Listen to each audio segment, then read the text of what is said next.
Hello, everybody. Good day. And this is Mastermind number 82. My name is Hanif Brown, and this is all about achieving your dreams and desires, understanding a little bit more about investing, real estate, cryptocurrency, and how exactly to achieve a lot of your dreams. So it's a beautiful day today.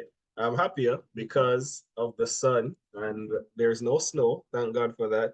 So let's see what we have on our agenda here for today. A bit of more personal development, getting started. We finished chapter on getting started. We're now on the to-dos for getting started in Rich Dad, Poor Dad, like Robert Kiyosaki. And real estate today, we are talking about yes and the rule of three in negotiations. In the cryptocurrency, where we're looking at what exactly is yield farming. We're also going over the news and updates with regards to real estate and the cryptocurrency, looking at those markets. As a disclaimer, the content here is for informational purposes only. You should not construe any such information or other material as legal, tax, investment, financial, or other advice. I'm not a licensed financial advisor, not a CPA, definitely not a lawyer. Please consult a licensed professional before making any decision. There are risks associated with investing in securities, investing in stocks, bonds, ETFs, mutual funds, and money market funds involves risk of loss. So with that being said, again, how exactly did this meeting get started? This was inspired by Think and Grow Rich as to what exactly that book talks about as a mastermind group and how a sixth mind is, well, a second mind is created when it is that people go ahead and they gather working as a collective, and you can achieve a lot more things that way. And so this is the mastermind group as talked about by Think and Grow Rich. So with that being the case, let's go ahead and get started. So we'll start off today with Rich Dad, Poor Dad. Again, this is a book written by Mr. Robert Kiyosaki. What exactly the rich teach their kids about money that the poor and the middle class do not. So with that being said, let's jump ahead and get right into it. So again, Kiyosaki wrote this book, one of the #1 bestsellers in terms of financial education. He's written a lot of other books, as you can see right here. We make this a little bigger. Welcome to those who are joining us here on Zoom. Good to have you here. I'll be doing the webinar for the next 20 minutes, and then we're going to jump into Q&A, more talk and discussion and more. So we started out by talking about why the rich do not work for money, why teach financial literacy, why minding your own business, and the history of taxes and the power of corporations, how the rich invent money, working to learn and not working for money, overcoming obstacles. And then we finish the chapter on getting started. Now we're at still want more? Here are some to-dos. So let's jump ahead with right there. Let's go to page 167. And here we go. Scroll back right there. Here we go. So still want more. Here are some to-dos. This is obviously that you'd have gone through chapters 1 to 8 in Rich Dad, Poor Dad. Many people may not be satisfied with my 10 steps. They see them as more as philosophies than actions. I think understanding the philosophy is just as important as the action. There are many people who want to do instead of think. And then there are people who think but do not do. I would say that I'm both. I love new ideas and I love action. So for those who want a to-do list on how to get started, I'll share something with you. I'll share with you some of the things I do in abbreviated form. Number one, stop doing what you're doing. In other words, take a break and assess what's working and what's not working. The definition of insanity is doing the same thing over and over and expecting a different result. Stop doing what's not working and look for something new. And just like one of my mentors taught me, if you do what you've always done, you'll get what you've always gotten. So if your results in your life now are things that you don't like, well, you probably need to adjust some things in terms of what it is that you do to get different results. Number two, look for new ideas. For new investing ideas, I go to bookstores and search for books on different and unique subjects. I call them formulas. I buy how-to books on formulas I know nothing about.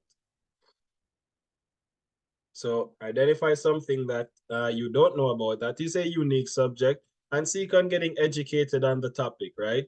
Leaders are always readers. For example, in the bookstore, I found the book, The 16% Solution by Joel Moskovitz. I bought the book and read it. And the next Thursday, I did exactly as the book said.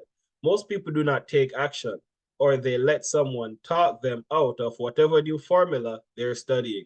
My neighbor told me why the 16% would not work. I did not listen to him because he's never done it. Number three, find someone who's done what you want to do. Take them to lunch and ask them for tips and tricks of the trade. As for 16% tax lien certificates, I went to the county tax office and found the government employee who worked in that office. I found out that she too invested in the tax liens. Immediately, I invited her to lunch. She was thrilled to tell me everything she knew and how to do it. After lunch, she spent all afternoon showing me everything. By the next day, I found two great properties with her help that have been accruing interest at 16% ever since, and that's 16% per year. It took a day to read the book, a day to take action, an hour for lunch, and a day to acquire two great deals. And then you have passive income. Take classes. So that's number three. So find someone who has done what you want to do. Find people who have the results that you're looking for. If they have the results, then you can learn from them. That shortens your learning curve immensely, as opposed to you going out and trying to figure this out, figure that out. Find the expert and learn from them, right? It may take a bit of initial investment up front. In this case, he needed to acquire the book. He needed to find somebody. So there's a time investment, and he paid for lunch for the person. So a bit of financial investment there. But for earning 16% per year on tax lien certificates, sure, why not? Next thing is take classes, read, and attend seminars. I search newspapers and the internet for few and interesting classes, many of which are free or inexpensive. I also attend and pay for expensive seminars on what I want to learn. I'm wealthy and free from needing a job simply because of the courses I took. I have friends who did not take those classes who told me I was wasting my money, and yet they're still at the same job. Take classes, read and attend seminars. Where are the people who are think the same way? Where are they going? What exactly are they doing? You know, you could choose to save your money up in a bank, and there's nothing wrong with that. But investing in yourself, you know, investing in books, investing in courses and seminars, and finding these people who have the results that you're looking for, right? You'll be able to accrue knowledge that you'll be able to apply. You're not just getting the knowledge, you're applying that knowledge. And so that's what Kiyosaki is talking about right there. I remember when I just started out doing this, and for a while I was like, man, I have to pay this amount of money to do this thing. I didn't think it was gonna be like that. Until after a while, it's like nothing. You realize that the cost it is that of whatever it is that you put in, and on every single occasion, you realize that maybe not immediately, over time, you would have gotten back whatever it is that you would have invested, for example, to go to a seminar, right? Buying real estate, no money down, right? Taking classes, understanding private equity, understanding the cryptocurrency market, understanding how to trade foreign exchange, whatever that what is and that vehicle is of how to get to where you would like to be, you need to be investing time and money into that. Making lots of offers. When I want a piece of real estate, I look at main properties and generally write an offer. If you don't know what the right offer is, neither do I. That's the job of the real estate agent. They make the offers. I do as little work as possible. And do that. He's talking about that in real estate, particularly. And I remember when I just got started, and I remember making my first offer on a property. I was so nervous, actually. Come to think of it. But I had invested time and money into my own education, and so and then I started analyzing different properties over time until it just became like clockwork. Yes, no, yes, no. Shortlist. Okay, these three now. And then you went ahead and you made an offer and make lots of offers, right? Lots of offers. There are frequently multiple offers on properties, and that's normal. That's okay. People want to buy real estate, and that's great, right? So before you go ahead and buy, I remember when I had to look at properties, and I had to run the numbers on over 100 different properties before deciding that, okay, you're going to take action on this one. And it's like that, right? You need to be saying no to a lot of different things. Make lots of offers. At first, after learning over time from mentors, that taught me that actually in the beginning, I was saying, well, I'm only going to make an offer on the property that only this one, and this is the only one it is that I want.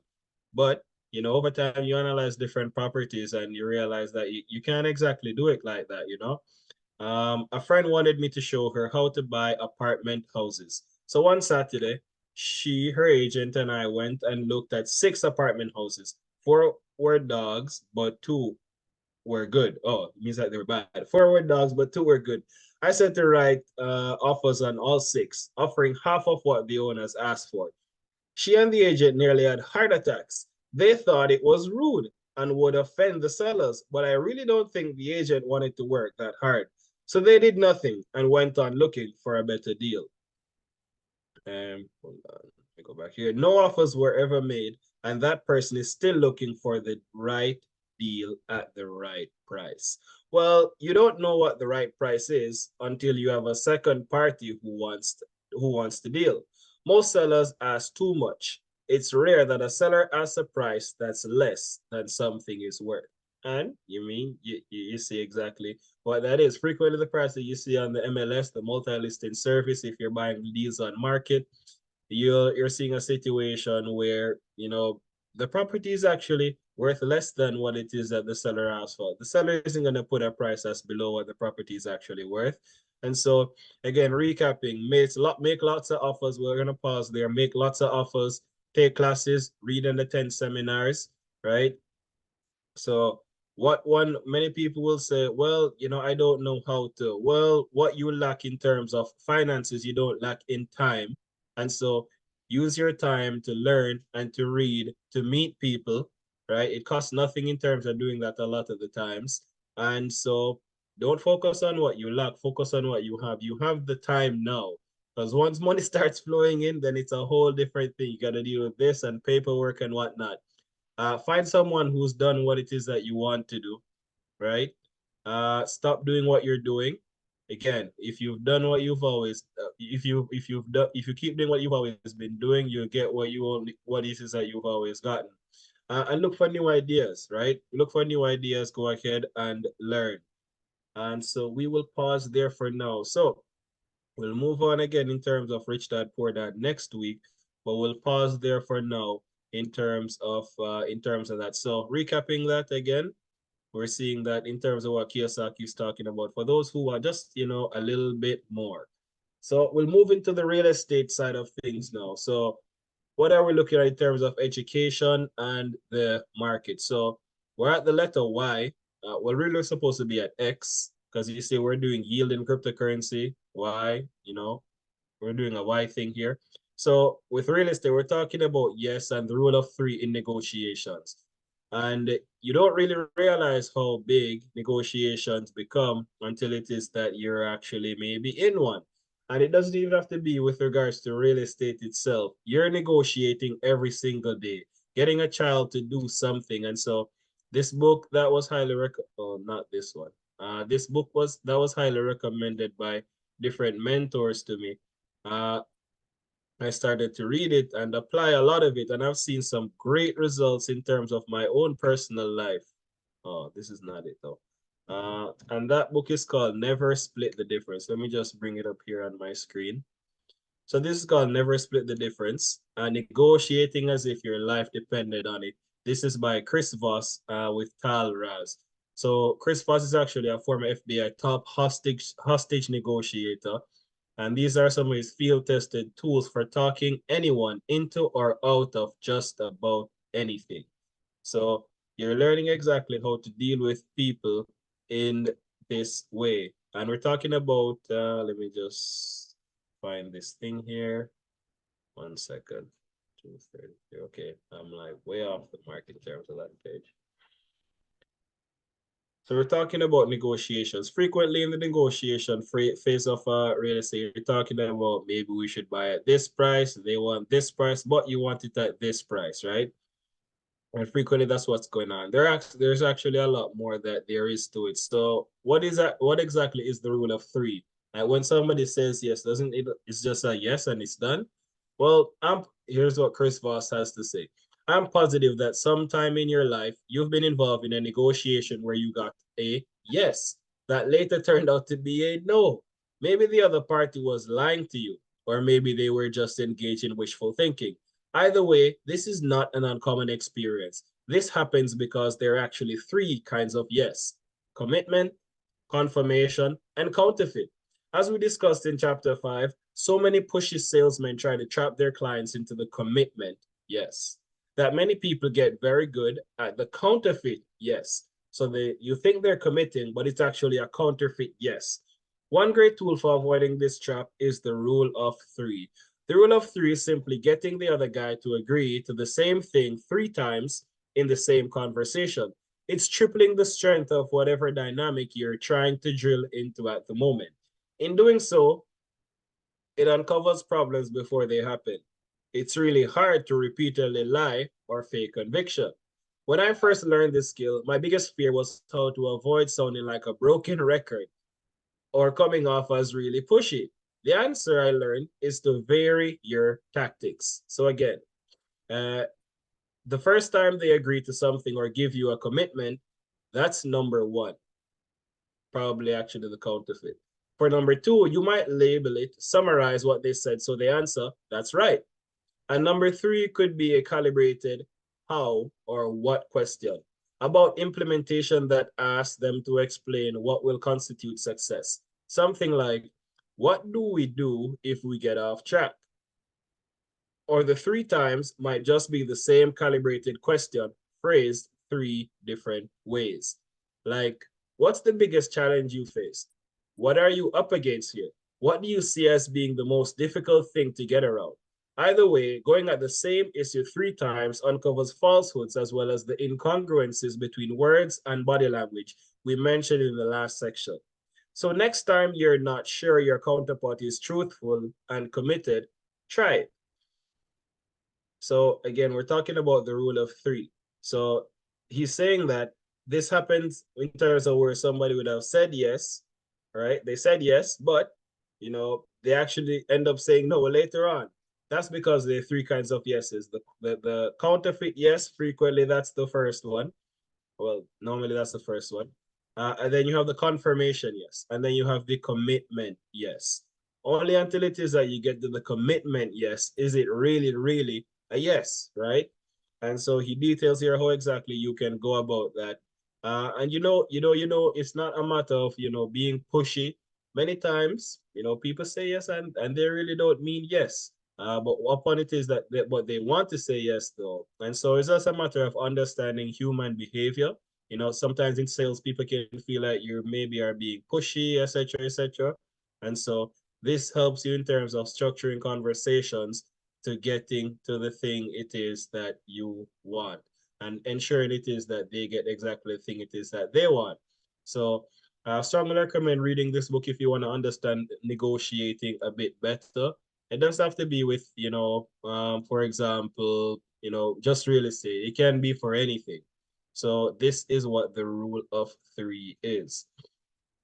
So we'll pause there for now in terms of this, and we will get on to what exactly is going on in the real estate market for news. So let's see what we're looking at here. Last week wasn't so good in terms of what we're looking at for real estate news. So we're using Better Dwelling. I like using Better Dwelling. There are other news sites, Financial Post, etc. But let's see what we're looking at here. Toronto real estate inventory soars, one of the weakest months ever. Wow. TD may face US 2 billion money laundering fine, third largest ever. The TD Bank may face a $2 billion money laundering fine. Wow. And then we're looking at some top source. Canadian home prices forecast for new highs and rental vacancies rise. Current real estate inventory soars and one of the weakest months ever. Canadian Housing Agency bizarrely forecast record home prices and weak economy. Not looking good at all for the Canadian real estate market. Well, there's no good news, I per se, that we're seeing. But again, that does not mean that there are not opportunities out there. So Canadian Housing Agency bizarrely forecasts record home prices and weak economy. Canada's economy is heading for a downturn, so prepare for record home prices. That was the message from CMHC, the country's national housing agency and state-owned mortgage insurance provider. Their latest forecast is calling for home prices to hit a new record high, with the average sale price 20% higher than 2023. At the same time, they see rising unemployment, slow real GDP, and the economy generally having a bad time. While they attribute the price growth to population growth, more than half can be explained by just the additional credit stimulus they expect over the period. So they're saying home prices are going to be up, but we're seeing slow real GDP, rising unemployment, and this growth is, particularly coming from the population rise. As you saw, Canada had a record year for population growth last year. Canadian GDP growth hits half the estimate. Previous data revised lower. So we're not hitting our GDP targets there. Canadian real estate prices climbed faster than mortgage payments. Canadian mortgage payments are rising and applying pressure on affordability. They're also lagging home prices, which move even faster than payments. According to Equifax payment data, home prices were the biggest influence on the lack of affordability experienced by new households. So is it really good that we're seeing this, record home prices increasing? Rising interest rates mean paying more to borrow, but they also put a cap on excess demand, slowing price growth. So we're seeing maybe some good, maybe some not so good. The push to cut rates to lower financing costs may not actually improve affordability, but do the exact opposite. GTA rental vacancy soars 30% higher. Prices barely move. Toronto real estate inventory soars and one of the weakest months ever. So again, another week where we're not seeing such positive news in terms of real estate. And by the way, when you see these things, that does not mean that they're not opportunities, right? There are opportunities in every single market. Actually, whenever it is that you're seeing things like this, there may be even a lot more opportunities or that you should prepare for in the future because there's a lot more volatility. That means there's a lot more movement that you're looking at. And so that's a whole different thing in terms of how to go ahead and do that. But we're seeing uh, different things here. So talking about GDP and the relationship between all of those numbers there. And when talking about GDP, you have to look at different things in terms of unemployment. What is real GDP? You're looking at home prices. There are a whole bunch of different factors. That's why it's gross domestic product. So Canadian real estate prices climbed faster than mortgage payments. They're talking about that there. Read the article in terms of understanding detail what exactly it is. So there are different moving parts. And in terms of taking apart each of the articles, there are a lot of different factors there to consider in terms of what exactly that means for housing prices, right? Is it still a good time to buy? Many people will ask. It's always a good time to buy a great deal, and it's always a bad time to buy a bad deal, right? And that's where education becomes important and networking and talking with people who know exactly what it is that they are doing and are more experienced that have been in the market for a number of years, right? I'm not gonna behave like I'm like 50 something, And so that's why I talk with people who are older than me and have a lot more experience in the market so that you can learn and understand what exactly is going on and how to make decisions moving forward, right? So that's that we're looking at there for real estate. Now we're talking about the cryptocurrency market. So we're talking about coin market cap. Let's see what we're looking at here for the cryptocurrency market. Today we're talking about yield farming, right? Yield farming is a strategy used in cryptocurrency to maximize returns by taking advantage of various DeFi protocols. DeFi stands for decentralized finance. It's a form of liquidity mining, a process by which users are rewarded for providing liquidity to DeFi protocols. By staking their assets in a liquidity pool, users can earn rewards in the form of tokens. So that's what yield farming is. So there's farming and you're getting yield. You're getting a return on your money for staking whatever cryptocurrency that is. So the rewards are generated from the trading fees collected by the DeFi protocol. Yield farming is a popular method of earning passive income in the cryptocurrency space due to its relatively low risk and high rewards. Additionally, it can be used to increase the value of users' holdings by providing additional liquidity to a protocol and receiving rewards in return. So simply put, you are loaning your money to a liquidity pool. They generate money through trading fees, because when people use DeFi protocols in terms of doing different things, there are transaction fees. And so in exchange for loaning the money there, they're paying you transaction. You're getting paid the transaction fees. That's how the money is generated. You're getting a certain percentage return, and that's what they call the yield. There are risks associated with it. Many of these have high volatility. There's a liquidity risk, right? And there's a regulatory risk. And then we're looking at technical risk. So, all of this is there, and you'll frequently see high returns a lot of the times. And many of these actually are real. Some of them, maybe not so much. And so I wouldn't recommend to just go ahead and just finding liquidity pools. Oh, this is saying that, and you just believe it. No, again, just like any market, you need to understand what's going on, how to have the eyes in terms of doing this. This is high risk. So if you're doing this, you'll frequently see higher returns. It's not 16% per year for a lot of them. Well, for some of them, right? But in a lot of cases, your eyes may be attracted to the shiny object that's giving you a lot more return in a shorter period of time. Anytime you see that, don't follow how it is that you feel. Do your homework. Do a little bit more research in terms of what's going on. Making a short term, getting a high amount of return in a short space of time is a high risk kind of investment normally. And it comes with its own kind of risk. So let's look at the real estate market now. What we're looking at today, we're seeing Bitcoin is at 63,536. Again, in the market today, we're seeing 2.4 million plus different cryptocurrencies, $2.35 trillion in the market, 53.3% in Bitcoin, 15% in Ethereum. That's of the total amount. And you would have seen where the Bitcoin dominance has actually increased. It was actually less a couple months ago in relation to Ethereum and other cryptocurrencies. So we're seeing that there. Fear and greed index we're seeing at 58. So roughly neutral. People aren't, so greedy. People are not so fearful.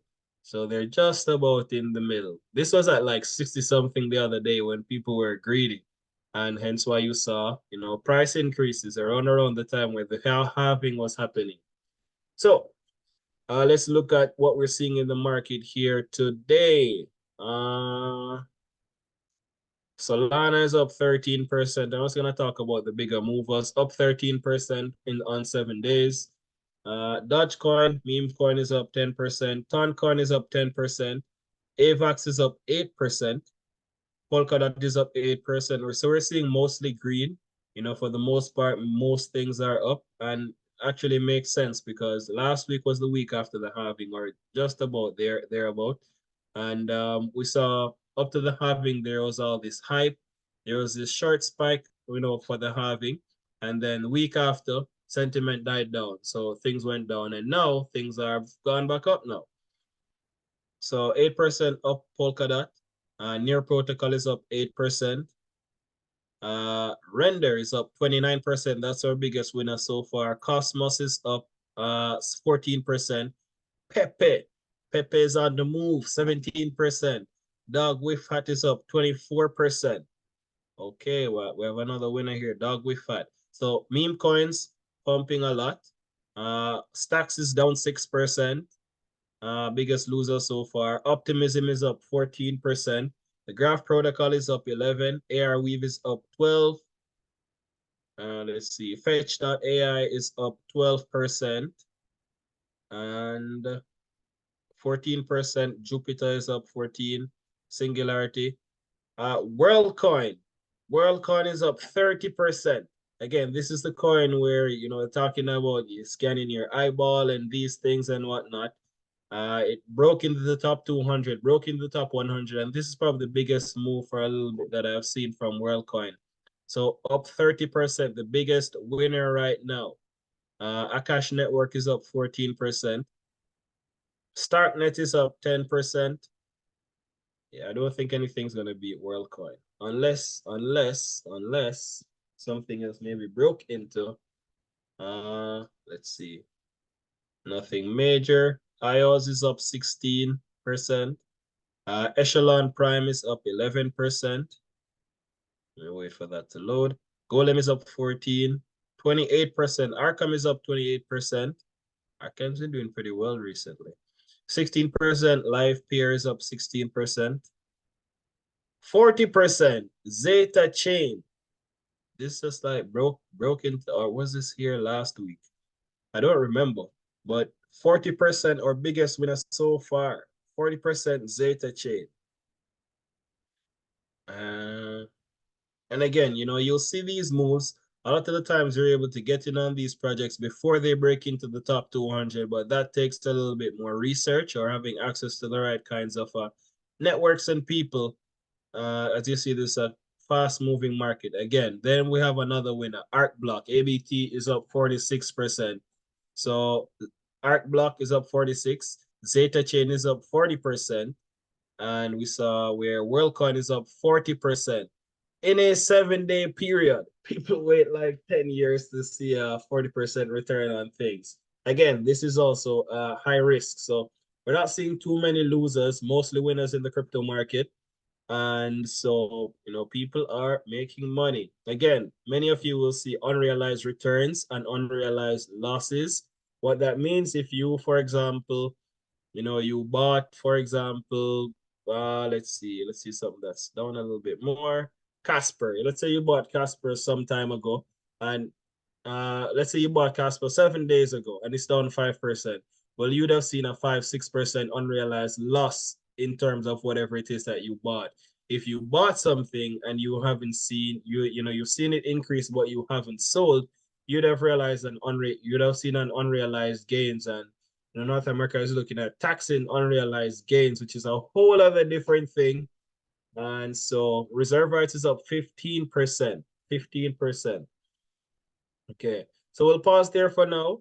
And we are basically at the end of the alphabet in terms of what we have been doing with real estate and crypto and our definition. So again, we went over Rich Dad Poor Dad, Rich Dad Poor Dad, talking a little bit more about his steps in terms of getting to where it is that he wants to get to. Let me see. Final thoughts. Nope. Nope. That's not what I'm looking for.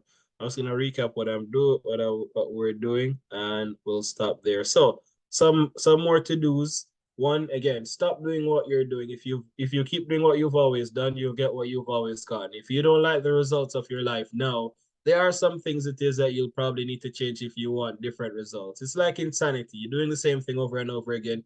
You'll not get a different result, right? Look for new ideas. Go ahead, find unique topics, get educated on them, and take massive action. Find someone who's done what it is that you want to. Frequently, we talk about, mentors. That shortens your collapsing time frames in terms of achieving whatever it is that you want to achieve. Take classes, read, and attend seminars, learn, go ahead and be around people who want the same things it is that you want. Make lots of offers. Make lots of offers. And so we talked about that with Rich Dad Poor Dad. Real estate, we went over a bit more about negotiating, and over with this book, Never Split the Difference and the Rule of Three. So again, Never Split the Difference by Chris Voss and Tal Raz. The Rule of Three, commitment. We talked about the three kinds of yeses: the counterfeit yes, the confirmation yes, and the commitment yes. Many times people say yes, and then the result is actually a no. This helps you to actually get to that yes, that it's an actual yes and not just a no. The real estate market, not looking so good. Different news we're looking at there. In terms of Canadian real estate, rental vacancy, rental vacancy in Toronto, great in the GTA soaring. Real estate prices climb faster than mortgage payments. Canadian GDP growth hitting half the estimate. And Canadian CMAC forecasting record home prices and a weak economy. In the cryptocurrency market, we talked about yield farming. You loan your money to a DeFi protocol, and you're able to go ahead and earn a yield on annually, monthly, whatever term it is that may be, because you're getting that yield through the trading fees generated from that DeFi protocol. Biggest winners in the cryptocurrency market. Let me go back here. So we had WorldCoin up at 30% or 40%, one of them, and Zeta Chain up 40%. And this coin that I don't remember its name, that's newer in the top 200, that is. It's definitely not new. Well, yeah, I shouldn't say that, but yeah. Up 46%. Here we go. Arc Block is up 46%. And so there we have it. So that's all for today, people. I'm going to log off of the live now, and I'm going to stop the recording, and I'll be only on Zoom now. If you have questions, feel free to reach out. And let me stop this now. See you again next week, same time and place, everybody. Unless there's a Chelsea game, I'll be here. So stop recording. Actually, stop the live stream first, then stop the recording.